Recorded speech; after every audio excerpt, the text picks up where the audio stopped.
Bonjour à tous, c'est Solange Aimé, coach en hygiène de vie globale naturelle. Ravie de vous retrouver. C'est la fin de la semaine Boudez moins, souriez plus.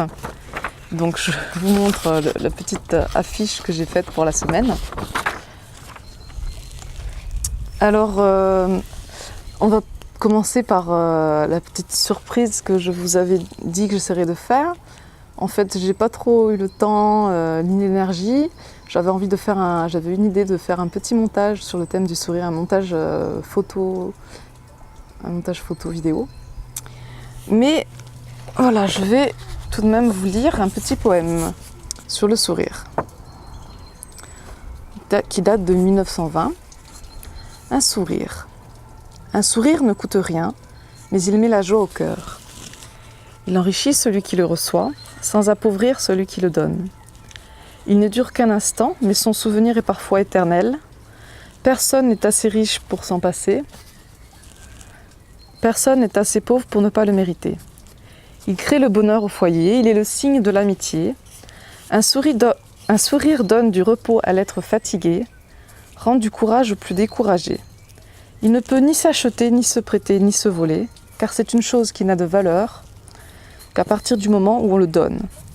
Et si quelquefois vous rencontrez une personne qui ne sait plus avoir le sourire, soyez généreux, donnez le vôtre, car nul n'a autant besoin d'un sourire que celui qui ne sait pas en donner aux autres. Raoul Follereau, Le livre d'amour, 1920.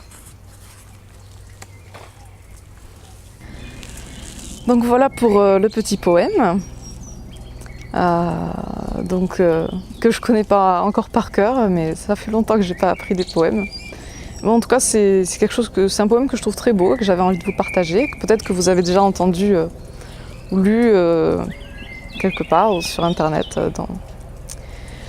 Et donc voilà, sinon pour mon petit bilan personnel de la semaine, j'ai pas autant de remarques que la semaine d'avant. C'était plus ou moins facile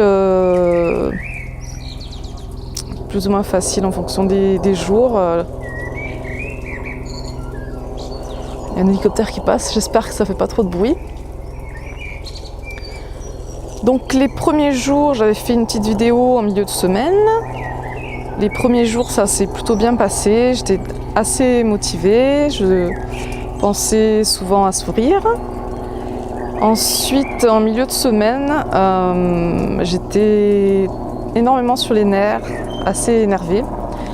En fait, je pense que c'est lié à l'alimentation. J'ai mangé du saucisson et j'ai remarqué les dernières fois où j'en ai mangé, j'étais assez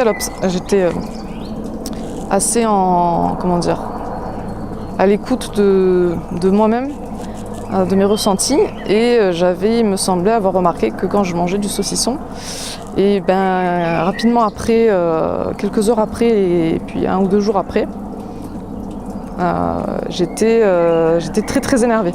Alors que les jours d'avant, les moments d'avant, j'étais relativement zen, calme. Et donc il y a plusieurs mois, je faisais pas forcément le lien, je me disais voilà, c'est l'humeur, ça évolue. Et donc là, je me rends bien compte qu'au niveau physiologique, il y a des choses, des aliments qu'on mange, finalement, qui peuvent nous rendre énervés. Et donc que d'être en colère ou sur les nerfs, c'est pas forcément que émotionnel ou mental, mais c'est aussi physiologique, ça vient aussi du corps. Où je veux en venir, alors en fait, c'est que à ce moment-là, quand j'étais sur les nerfs, donc je me disais, faut penser à sourire. Et j'avais beaucoup de difficultés à sourire.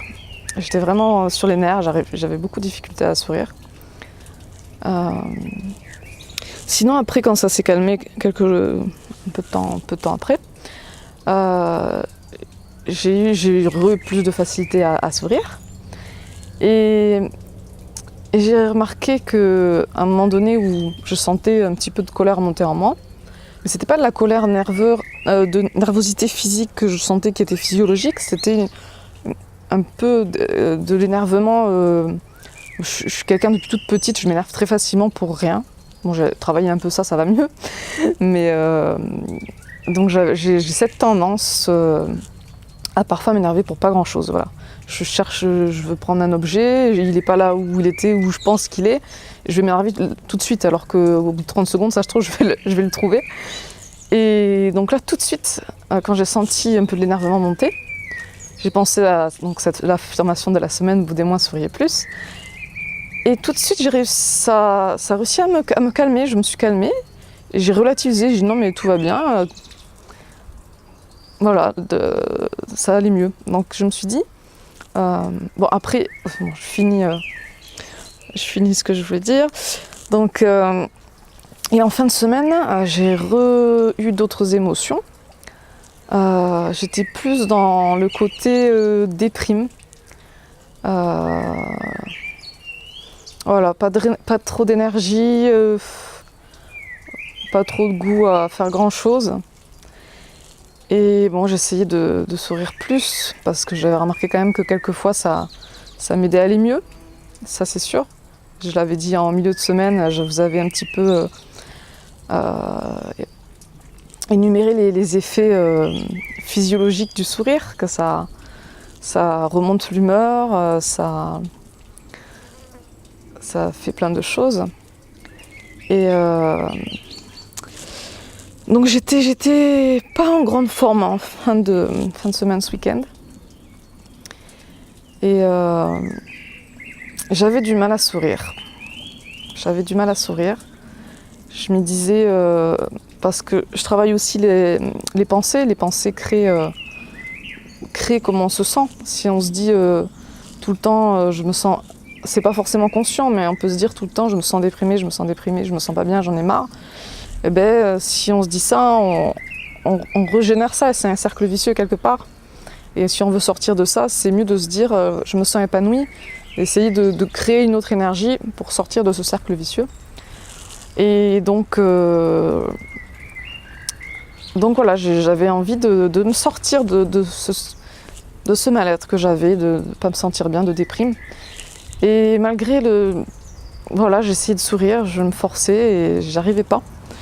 Et je pense que là encore c'est physiologique, parce que c'est lié, je pense, à une fatigue chronique que j'ai et qui est très répandue chez beaucoup de monde et qu'on camoufle sous des excitants, que ce soit du café, que ce soit même l'alimentation, tout ce qui est salé, l'alimentation cuite, tout ça c'est des stimulants. Le stress, ça stimule énormément le corps, et donc on est tous, beaucoup de personnes, surtout les mamans, on est des fatigués chroniques, burn-out, etc. Et à partir du moment où on stimule plus notre corps, c'est en particulier ces glandes surrénales, vous pouvez vous référer à une vidéo de Thierry sur le site vivrecru.org qui parle très bien de ce thème, la fatigue chronique, burn-out, lié aux glandes surrénales. Et donc je pense que voilà, là ça fait 2 semaines que je me suis plus trop stimulé les glandes surrénales, où je mange bien cru et du coup j'ai plus de stimulation et j'ai l'impression que j'arrive à un plateau là où je ressens la fatigue réelle qu'il y a dans mon corps, et que même en souriant, mon corps il a plus assez d'énergie pour générer les fameuses hormones du bonheur. Et c'est pour ça que sous des fatigues chroniques, on se sent souvent déprimé. On a beau, les gens ils nous disent fais un effort, etc. On essaie de nous faire rire ou de nous argumenter des choses pour qu'on aille mieux. Mais c'est vraiment physiologique. Le corps il est fatigué, il a plus l'énergie, il a plus ce qu'il faut pour produire des hormones du bonheur, de la bonne humeur. Donc même en souriant, on avait vu que le sourire pouvait générer des hormones du bonheur. Et si le corps il est trop fatigué, même en souriant, en tout cas c'est mon expérience. C'est une question que je me pose et peut-être ça serait justement à expérimenter un peu plus. Même en souriant, j'ai eu l'impression que j'arrivais pas à me remonter, quoi.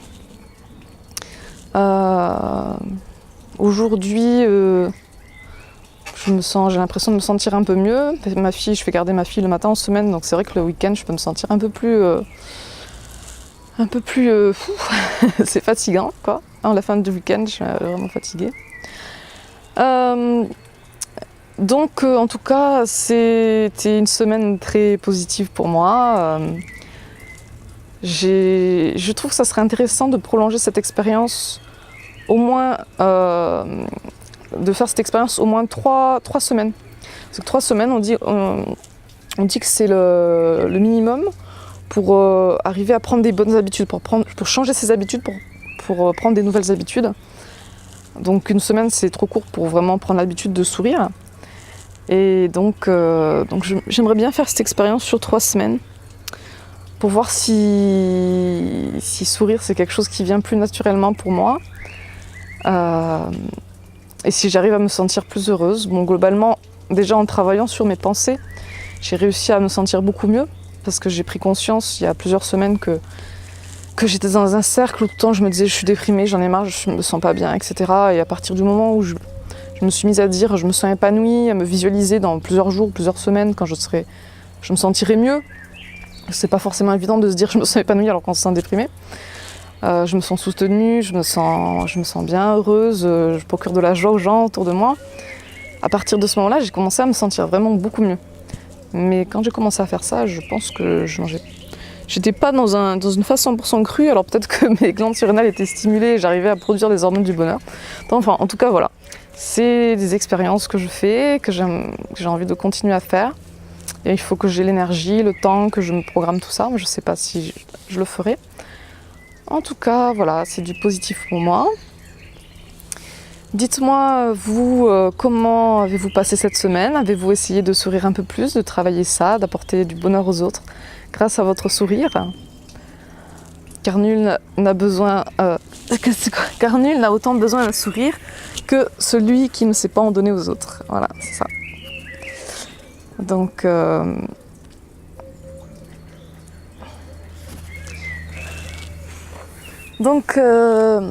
voilà pour cette semaine. Eh bien, je vais lancer officiellement la 2e semaine, la 3e semaine qui est parlez moins et écoutez plus. Je vais lancer ça dans une nouvelle vidéo. À très bientôt.